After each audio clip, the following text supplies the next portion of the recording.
ಹಿಜಾಬ್ ವಿವಾದದ ಕುರಿತ ವಿಚಾರಣೆಯು ಹೈಕೋರ್ಟ್ನ ತ್ರಿಸದಸ್ಯ ಪೀಠದ ಅಂಗಳದಲ್ಲಿ ಇದ್ದು ಹೈಕೋರ್ಟ್ ತೀರ್ಪು ಬರುವವರೆಗೂ ಪರೀಕ್ಷೆಯನ್ನ ಮುಂದೂಡಬೇಕು ಎಂದು ಉಡುಪಿಯ ಸರ್ಕಾರಿ ಬಾಲಕಿಯರ ಪದವಿ ಪೂರ್ವ ಕಾಲೇಜಿನ ಹಿಜಾಬ್ ಹಕ್ಕಿಗಾಗಿ ಹೋರಾಟವನ್ನ ಮುಂದುವರೆಸಿರುವಂತಹ ವಿದ್ಯಾರ್ಥಿನಿಯರು ಹೇಳಿದ್ದಾರೆ. ಸುದ್ದಿಗಾರರೊಂದಿಗೆ ಮಾತನಾಡಿದ 5 ಮಂದಿ ಹಿಜಾಬ್ಧಾರಿ ವಿದ್ಯಾರ್ಥಿನಿಯರು, ನಮಗೆ ಪರೀಕ್ಷೆ ಹತ್ತಿರ ಬರ್ತಾ ಇದೆ, ಹೀಗಾಗಿ ಹೈಕೋರ್ಟ್ ತೀರ್ಪು ಬರುವವರೆಗೂ ಸರ್ಕಾರ ಹಾಗೂ ಶಿಕ್ಷಣ ಇಲಾಖೆ ಪರೀಕ್ಷೆಗಳನ್ನು ಮುಂದೂಡಬೇಕು. ಪರೀಕ್ಷೆ ಮುಂದೂಡಿದರೆ ನಮಗೆ ಅಧ್ಯಯನ ಮಾಡುವುದಕ್ಕೆ ಅವಕಾಶ ಸಿಗುತ್ತದೆ. ಅಧಿಕಾರಿಗಳು ಪರೀಕ್ಷೆ ಮುಂದೂಡುವ ಬಗ್ಗೆ ಸರ್ಕಾರ ಶಿಕ್ಷಣ ಇಲಾಖೆಯ ಜೊತೆ ಮಾತನಾಡ್ತೇವೆ ಅಂದಿದ್ದಾರೆ. ಇನ್ನು ನಮ್ಮ ಡೀಟೇಲ್ಸ್ ಲೀಕ್ ಆದ ಬಳಿಕ ಕಳೆದ 1 ತಿಂಗಳುಗಳಿಂದ ನಿರಂತರವಾಗಿ ಬೆದರಿಕೆ ಕರೆಗಳು ಬರ್ತಾ ಇದೆ.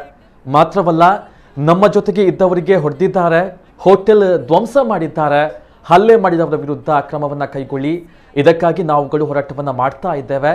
ಹೈಕೋರ್ಟ್ ತೀರ್ಪು ಹಿಜಾಬ್ ಪರವಾಗಿ ಬರುವಂತಹ ನಿರೀಕ್ಷೆ ಇದ್ದು ಸದ್ಯ ಪೊಲಿಟಿಕಲ್ ಗೇಮ್ ನಡೀತಾ ಇದೆ ಎಂದರು. ಇದು ಸ್ಟಾರ್ಟ್ ಆದದ್ದು ಯಾವಾಗ ನಮ್ಮ ಕಾಲೇಜ್ ನಮ್ಮ ಡೀಟೇಲ್ಸ್ ಎಲ್ಲ ಲೀಕ್ ಮಾಡಿದರು.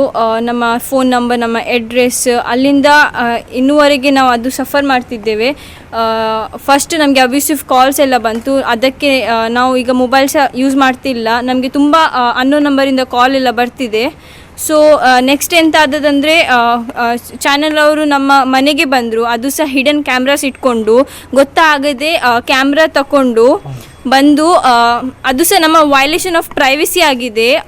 ಅದು ತುಂಬ it was really bad to see that ನನ್ನ ಅಜ್ಜಿ ನನ್ನ ಅಣ್ಣನದು ವಿಡಿಯೋ ಎಲ್ಲ ಹಾಕಿದ್ದಾರೆ.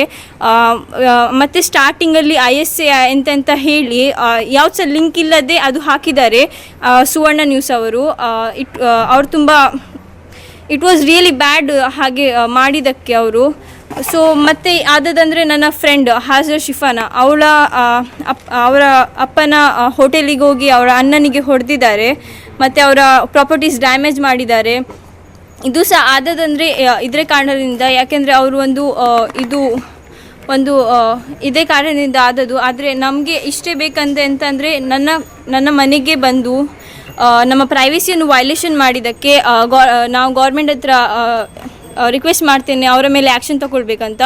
ಮತ್ತು ನನ್ನ ಫ್ರೆಂಡ್ ಶಿಫಾನದ್ದು ಅಣ್ಣನಿಗೆ ಹೊಡೆದಕ್ಕೆ ಸಹ ನಾನು ರಿಕ್ವೆಸ್ಟ್ ಮಾಡ್ತೇನೆ ಗೌರ್ಮೆಂಟಿಂದ. ಎಂತ ಅಂದರೆ ಅವರ ಮೇಲೆ ಇಮಿಡಿಯೇಟಾಗಿ ಆ್ಯಕ್ಷನ್ ತಗೊಳ್ಳಿ. ಯಾಕೆಂದರೆ ಇದು ನಮ್ಮ ಇಶ್ಯೂ, ನಮ್ಮ ಸ್ಟೂಡೆಂಟ್ ಇಶ್ಯೂ ಇದ್ದದ್ದು. ಇದು ಯಾಕೆ ಇಷ್ಟು ಡ್ರ್ಯಾಗ್ ಮಾಡ್ತಿದ್ದಾರೆ ಗೊತ್ತಿಲ್ಲ. ಆದರೆ ಇದು ಸ್ಟೂಡೆಂಟ್ ಇಶ್ಯೂ, ನಾವು ಕೇಳ್ತಿರೋದು ನಮ್ಮ ರೈಟ್ಸನ್ನು. ಆದರೆ ನಮ್ಮ ಫ್ಯಾಮಿಲಿ ಮೇಲೆಲ್ಲ ಹೋಗಲಿಕ್ಕೆ ಅವರಿಗೆ ರೈಟ್ಸ್ ಇಲ್ಲ. ನಮ್ಮ ಫ್ಯಾಮಿಲಿಯನ್ನು ಮಿಡ್ಲಲ್ಲಿ ತರಲಿಕ್ಕೆ ಅವರಿಗೆ ರೈಟ್ಸ್ ಇಲ್ಲ. ಇದು ನಮ್ಮ ಇಶ್ಯೂ. ನಾವು ಸ್ಟ್ರಗಲ್ ಮಾಡ್ತಿದ್ದೇವೆ. ನಾನು ಇಂಡಿವಿಜುವಲ್ ಆಗಿ ಸ್ಟ್ರಗಲ್ ಮಾಡ್ತಿದ್ದೇನೆ. ಸೊ ನಮ್ಮ ಫ್ಯಾಮಿಲಿಯನ್ನು ಮಿಡಲಲ್ಲಿ ತರಬೇಡಿ, ನಮ್ಮ ಫ್ಯಾಮಿಲಿಯನ್ನು ವಿಡಿಯೋ ಮಾಡಬೇಡಿ, ನಮ್ಮ ಫ್ಯಾಮಿಲಿಯನ್ನು ಹೊಡಿಬೇಡಿ, ನಮ್ಮ ಫ್ಯಾಮಿಲಿಯನ್ನು ಇದು ಮಿಡಲಲ್ಲಿ ತರಬೇಡಿ. ಇದು ನಮ್ಮ ಇಶ್ಯೂ. ನಾವು ಸ್ಟ್ರಗಲ್ ಮಾಡ್ತಿರೋದು, ನಾವು ಕೋರ್ಟಿಗೆ ಹೋಗಿದ್ದೇವೆ, ನಾವು ಹೋರಾಡ್ತಿದ್ದೇವೆ.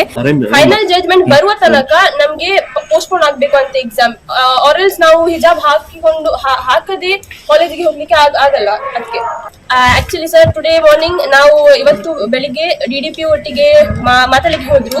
ಅಂದ್ರೆ ಅವರಿಗೆ ಮೆಮೊರಾಂಡಮ್ ಕೊಟ್ಟರು. ಅವರ ಥ್ರೂ ನಾವು PU ಬೋರ್ಡಿಗೆ ಕಳಿಸ್ಲಿಕ್ಕೆ ಮೆಮೊರಾಂಡಮ್ ಕೊಟ್ಟದ್ದು. ಅದರಲ್ಲಿ ನಾವು ರಿಕ್ವೆಸ್ಟ್ ಮಾಡಿದ್ದೇವೆ ಟಿಲ್ ಜಡ್ಜ್ಮೆಂಟ್ ಬರುವ ತನಕ ಎಕ್ಸಾಮ್